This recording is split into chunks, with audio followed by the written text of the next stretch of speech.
faut appuyer pour faire bouger. La souris, sûrement. Voilà, ça c'est bon. Donc je vais effectivement traiter du sujet qui m'a été proposé, mais en modifiant fondamentalement le titre. Je ne parlerai pas vraiment des coûts de production, etc., mais je vais y venir. Donc effectivement,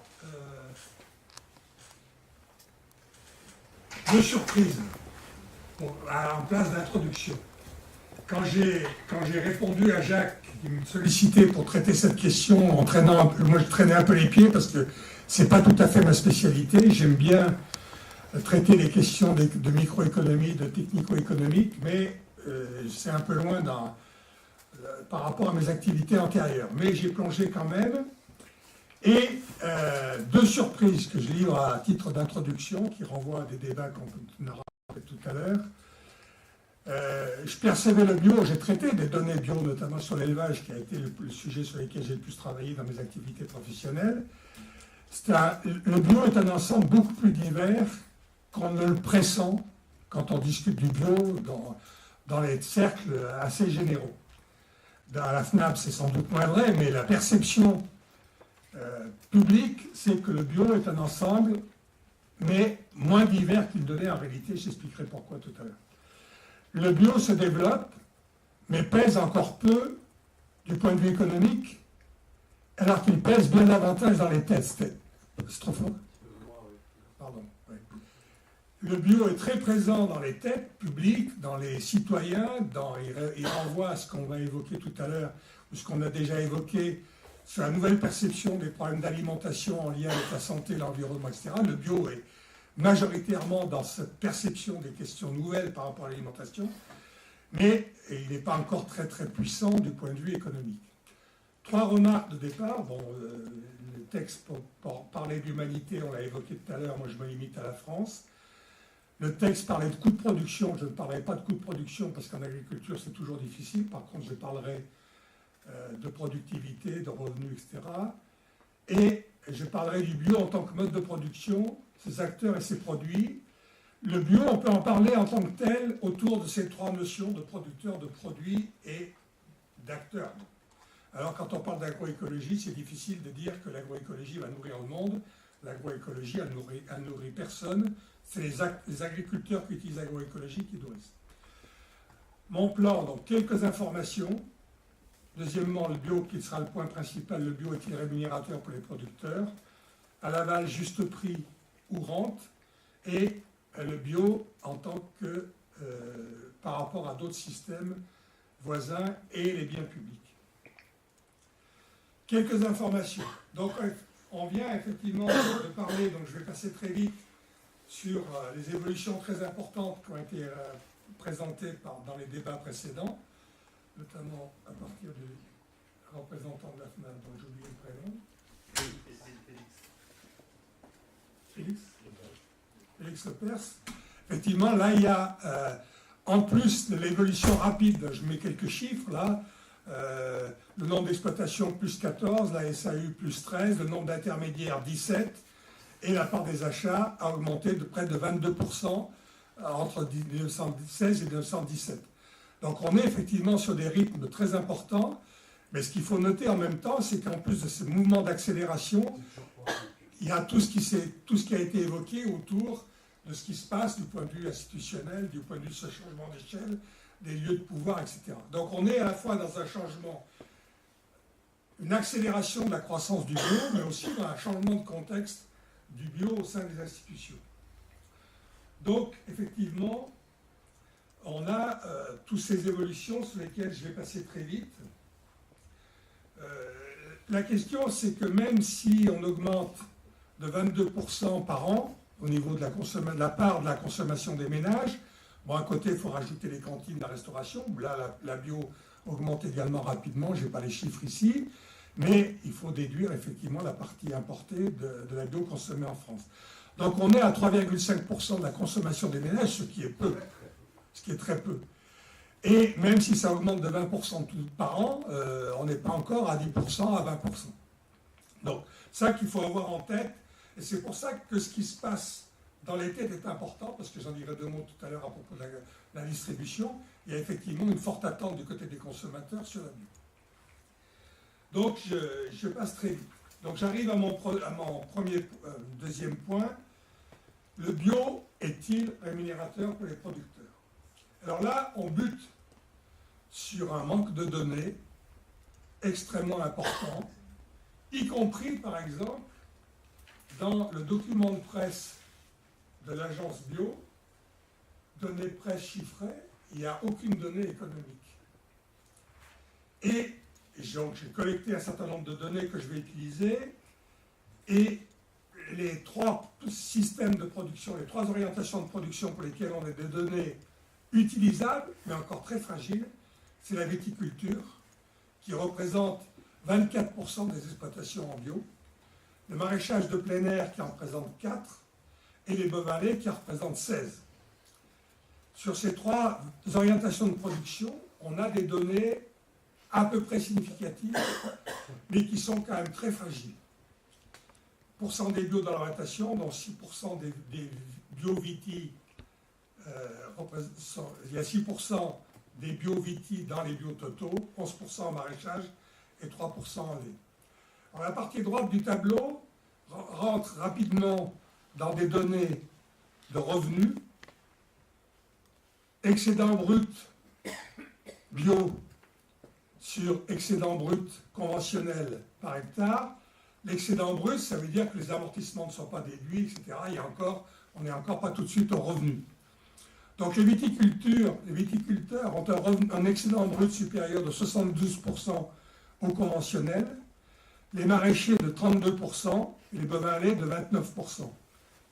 Pour ces données qui datent de 2013 et qui ont été effectivement issues de ce qu'on appelle le réseau d'information comptable agricole, qui ne couvre pas tous les producteurs, qui couvre ceux qui sont connus par les impôts qui relèvent du... je ne retrouve plus le terme, excusez-moi, je suis fatigué, qui sont dans le système fiscal du bénéfice, du revenu agricole. Comment ça s'appelle? Donc ce n'est pas tout à fait tous les producteurs agricoles, mais c'est ceux d'une certaine taille économique. Quand on passe donc de l'excédent brut par hectare qui montre la production nette par hectare, donc qui est très nettement supérieure dans tous les cas chez les bio que chez les conventionnels, entre autres parce qu'il y a les subventions, mais on en parlera tout à l'heure. Par contre, quand on raisonne par travailleur, par équivalent temps plein, on reste encore très élevé en viticulture, à 34% de plus.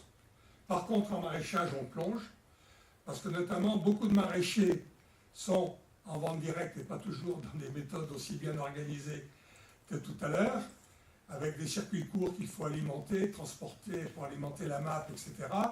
Et le maraîchage de plein air, qui est productif en termes de BE par hectare, a un niveau de revenu qui chute beaucoup, puisqu'on est à la moitié, 50% du revenu en conventionnel. Mais là, souvent, on compare des modèles qui ne sont pas tout à fait identiques. C'est pour ça que je parlais de données fragiles. Il y a, rassurez-vous, il y a des maraîchers bio qui gagnent bien leur vie. Je crois que Daniel en fait partie, normalement leur vie, d'autres aussi. Mais il y a beaucoup de maraîchers bio, je connais pas mal sur l'agglomération lyonnaise, notamment en circuit court, qui butent sur des problèmes notamment de logistique, parce qu'ils sont obligés de passer beaucoup de temps à alimenter leur AMAP, etc. Donc il y a un vrai problème, notamment pour les producteurs bio. La part des subventions dans les revenus bio, elle est très faible en viticulture, même si la prime est de 132 € par hectare, parce que là, les revenus sont très élevés. 20% en maraîchage, avec une prime de 191 € par hectare et 40% de l'EBE par tête en bovin laitier. Ça, c'est l'ensemble des primes, avec 148 € pour la prime bio qui représente 20% des subventions. Donc en élevage, il y a beaucoup de subventions PAC et les prix bio représentent 20%. Donc on a vu qu'à l'échelle de la rémunération par unité de travail, il y a une chute, notamment pour les maraîchers, et c'est à égalité pour les producteurs de lait. Donc je passe rapidement là-dessus, vous avez en tête à peu près l'essentiel des résultats. Deuxième type de données que j'ai utilisé, c'est les résultats en production laitière dans les pays de la Loire où il y a beaucoup de producteurs lait en bio. Et là, je me suis limité à vous présenter quelque chose qui m'a beaucoup surpris, qui est un peu une analyse fine du point de vue de la technico-économie, c'est que le résultat courant avant impôt par travailleur, il est classé là selon 3 systèmes ce qu'on appelle système fourrager. Un sans maïs, le 1, peu de maïs, 3 à 15%, c'est le pourcentage de maïs dans la surface fourragère, et l'autre où il y a déjà pas mal de maïs, plus de 15% de maïs. Ce qui est surprenant, ce qui m'a surpris en tout cas, c'est que le revenu des producteurs avec maïs était très sensiblement 158%, donc, par rapport au système sans maïs, alors que le maïs est une production assez coûteuse, mais tout à l'heure, Daniel nous a dit qu'on arrivait à faire du maïs, ce qui est vrai, sans beaucoup de charges, y compris on arrive à faire du maïs facilement en bio, et que ce revenu courant qui est beaucoup plus élevé, qui monte avec le pourcentage de maïs, il baisse peu par rapport au produit brut total, ce qui confirme effectivement qu'on arrive à faire, une alimentation relativement intensive en élevage avec une proportion de maïs qui est de 20% ici pour le système 3, sans perdre beaucoup de son revenu par rapport à son produit brut, alors que souvent, dans beaucoup d'exploitations à fort niveau de maïs en conventionnel, c'est un système très extraverti avec beaucoup d'engrais, beaucoup d'aliments du bétail, beaucoup de soja importé, et le revenu ne croît pas avec l'accroissement du pourcentage de maïs. Ça, c'est un résultat intéressant qui est, un peu spécialisé du point de vue de l'alimentation animale, mais on arrive quand même à avoir des résultats intéressants, et notamment parce que le lait vendu dans le système 3, le plus de maïs, est beaucoup plus élevé. Le lait vendu par travailleur avec beaucoup de maïs, il est de 77% de plus que pour le système sans maïs. Donc là, on combine plusieurs éléments. Le maïs comme facteur d'intensification et de productivité par hectare et par travailleur. Le lait est également plus important. Donc, alors que les surfaces sont à peu près les mêmes, donc il y a un gain de productivité extrêmement important.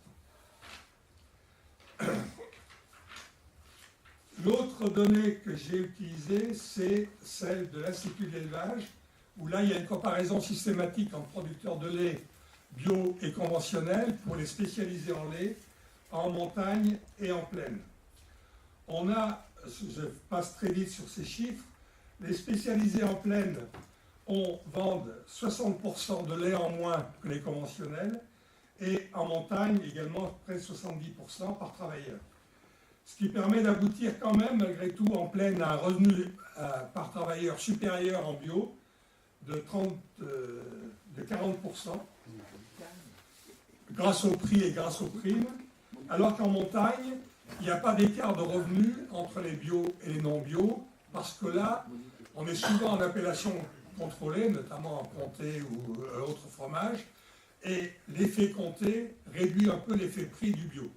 En montagne, donc, dans ces données-là, c'est pas vrai de tous les cas, on a des résultats bio en montagne qui sont identiques, qui ne sont pas meilleurs que ceux du conventionnel, mais c'est valable une année pour un certain nombre de producteurs. Alors, que tirer sur une autre année 72, le rapport entre le revenu des bio et en plaine était seulement 20%, et là aussi on avait un revenu en montagne qui était identique. Alors que conclure de ce survol rapide des performances par rapport à la question, est-ce que la bio rémunère correctement les producteurs? J'arrive à la conclusion qu'il est impossible d'avoir une conclusion valide, compte tenu de la diversité des résultats selon les orientations de production, et au sein d'une même orientation de production, d'avoir effectivement un résultat complètement fiable d'un point de vue statistique. Ce qui est marquant, c'est la différence entre les trois orientations, viticulture, lait et maraîchage dans l'ordre décroissant des revenus par unité de travailleurs. Et où là, on arrive à avoir en bio, on a un produit brut qui est à peu près le même en bio et en conventionnel, mais la productivité par travailleur est très, compte tenu notamment des problèmes de vente et de quantité produite, on arrive effectivement à des revenus très faibles, insuffisants en tout cas en maraîchage dans la majorité des cas. En production laitière, où là on combine une production végétale pour alimenter le troupeau et une production animale, on a des systèmes qui peuvent être très variés et on a effectivement des combinaisons technico-économiques assez différentes selon selon les systèmes bio. Ce qui apparaît comme majeur, c'est qu'on a quand même un problème, une situation où, à revenu identique voire supérieur, on a une productivité physique par hectare et par travailleur beaucoup plus faible. Donc on revient à ce qu'on évoquait tout à l'heure, c'est que si on veut tous manger bio, il faut effectivement réduire la quantité, notamment de calories consommées par personne, et on retombe sur l'étude qu'on évoquait tout à l'heure rapidement, où effectivement cette étude fait manger tout le monde bio à l'échelle européenne, avec 30% de calories, équivalent calories de moins par personne, ce qui est bon pour la santé, parce qu'effectivement on a globalement une productivité par hectare plus faible. En consommant 30% de moins de calories, on arrive, ce qui est vrai notamment pour les grandes cultures, pour la production laitière, pour la production, etc. C'est ce qu'ils ont trouvé, 30% de moins. Oui, pardon.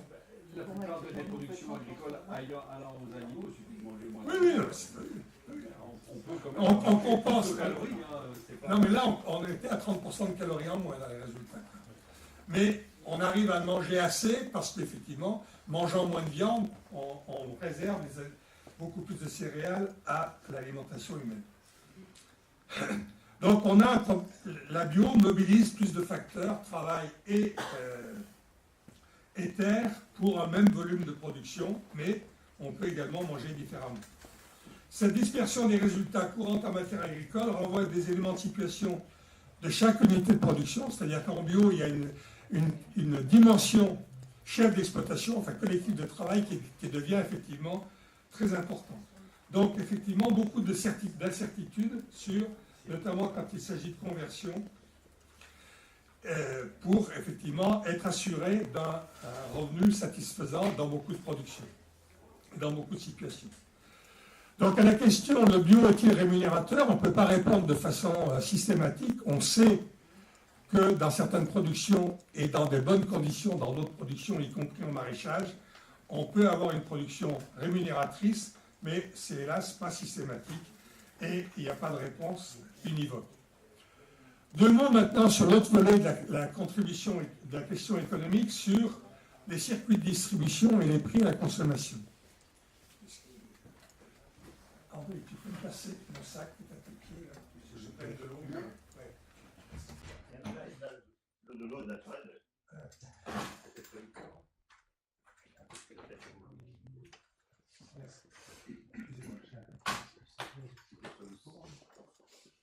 Donc, rapidement sur ce point, effectivement, vous avez sur ce tableau un résumé sur les circuits de distribution. Le poids des différents circuits dans le total. Donc les grandes et moyennes surfaces, c'est 45% des ventes. Les circuits bio, 37%. La vente directe, 13%. Les artisans commerciaux, 5%. Ce qui est intéressant, c'est que chaque circuit a une spécialité, en quelque sorte. Les grandes surfaces, les grandes et moyennes surfaces, c'est la crèmerie, les viandes, différents types de viandes, fraîches ou transformées, produits d'épicerie et boissons sans alcool. Les circuits bio, c'est beaucoup d'épicerie et boissons sans alcool aussi, et les fruits et légumes frais. Le vente direct, c'est fruits et légumes frais, boissons alcoolisées, notamment chez les producteurs de vin, qui, comme on l'a vu, sont nombreux. Les artisans commerçants, c'est boissons alcoolisées, crèmerie et viande. Donc on a un croisement de produits et de types de circuits. Et ça fait effectivement, ça renvoie à la question qu'on évoquait tout à l'heure, des éléments de segmentation, des éléments d'organisation des filières. Effectivement, le lait est vendu principalement en filière longue, hein, le cas de Biolay, qui s'est effectivement développé dans l'expérience qu'évoquait tout à l'heure. Et cette question de la distribution, à travers ces quelques informations là qui sont sommaires, mais il y en a d'autres, mais j'ai retenu celle-là parce qu'elle me semble significative. Donc il y a un croisement de types de distribution et de dominantes de produits selon les types de distribution. Ce qui peut effectivement poser quelques questions pour comment accéder à plus de consommateurs si on est limité, si on veut ne déboucher que dans les circuits bio. On aura effectivement beaucoup de problèmes pour certaines productions, mais qui sont plutôt des productions transformées en grande surface avec la crèmerie. Il y a de la viande fraîche, mais aussi des viandes transformées, épicerie et boissons sont d'accord. Donc, les grandes surfaces ont, je peux même vous donner l'exemple, la partie. Les grandes surfaces ont quand même vendent 13% de fruits et légumes frais, et leur part est actuellement en croissance. Un élément significatif, leur part est actuellement en croissance, mais ce n'est que 13%. Deux mots maintenant sur la question des prix du bio à la consommation. Alors, il faut savoir que dans les enquêtes, le prix est marqueur fort de la non-consommation de bio. 41% des Français estiment qu'il est normal de payer plus cher des produits bio, mais 88% citent le surprix comme élément de non-achat du bio. Donc là, il y a une vraie question qui est effectivement, il est normal que le bio coûte plus cher, mais c'est effectivement un frein assez fort à la consommation, puisque pour 41%, 88% des gens qui estiment que le bio est un peu plus cher qu'ils le souhaitent, refusent à cause notamment de ce prix plus élevé, même s'ils trouvent que c'est normal. Donc, dans les hiérarchies, 88% des non-consommateurs ou consommateurs occasionnels citent le prix comme frein, quand 53% n'ont pas ce facteur à mentalité. Alors, le surcoût est expliqué par différents facteurs, le coût de production, mais qui n'est pas toujours très significativement différent, on le voit notamment en termes de revenus. Il est notamment très différent là où la grosse quantité de main-d'œuvre, comme l'a expliqué tout à l'heure, le maraîchage bio demande effectivement beaucoup de main-d'œuvre. Donc, ce n'est pas un coût, mais pour avoir un revenu identique, il faut effectivement, c'est un coût si c'est de la main-d'œuvre salariée, il faut effectivement réussir à dégager un revenu suffisant en maraîchage, ce qui est plus difficile à coût identique. Donc là, il y a véritablement un problème de surcoût pour les produits de maraîchage. Alors cette idée de surcoût, il y a la question du surcoût qui est objectivable dans beaucoup de productions et dans beaucoup de conditions de production. La question après, c'est celle du surprix. Pendant très longtemps, effectivement, les grandes surfaces ont fait surpayer les prix bio parce qu'il y avait une clientèle nouvelle qui avait un pouvoir d'achat significativement et ils ont pu surmarger sur les produits du bio. Il est possible que maintenant cette capacité des grandes surfaces à surmarger soit un peu réduite parce que là, il y a une diffusion de la consommation de bio, il y a une diffusion des modes de distribution qui fait qu'il y a une concurrence qui se développe. Surcoût, alors Marc est parti, il a donné son point de vue sur pourquoi il faut rémunérer toutes les vertus de chaque producteur, il protège l'eau, etc. Moi, je ne suis pas du tout d'accord sur cette fragmentation des rémunérations des producteurs en fonction de la qualité des services rendus, mais bon, ce n'est pas l'objet du débat, c'est vraiment un débat très important. Comment on rémunère correctement les producteurs de bio qui ont des surcoûts de production, notamment en maraîchage? Là, pour moi, c'est la vraie question. En lait, la question est moins prégnante, mais il y a aussi un problème de revenus qui serait limité en bio s'il n'y avait pas de prime supérieure, etc. Donc, oui, il y a un surcoût, notamment sur des productions qui demandent beaucoup de main-d'œuvre, notamment le maraîchage en est un bon exemple. Alors, deux mots sur les échanges extérieurs qui ont été évoqués. Effectivement, 29% des achats des ménages proviennent de l'extérieur, mais 14% des produits sont vendus, sont exportés. 57% des fruits sont importés et 25% des légumes. C'est pour ça qu'effectivement, c'est des secteurs où il y a une très grosse concurrence entre les produits ici ou produits et importés.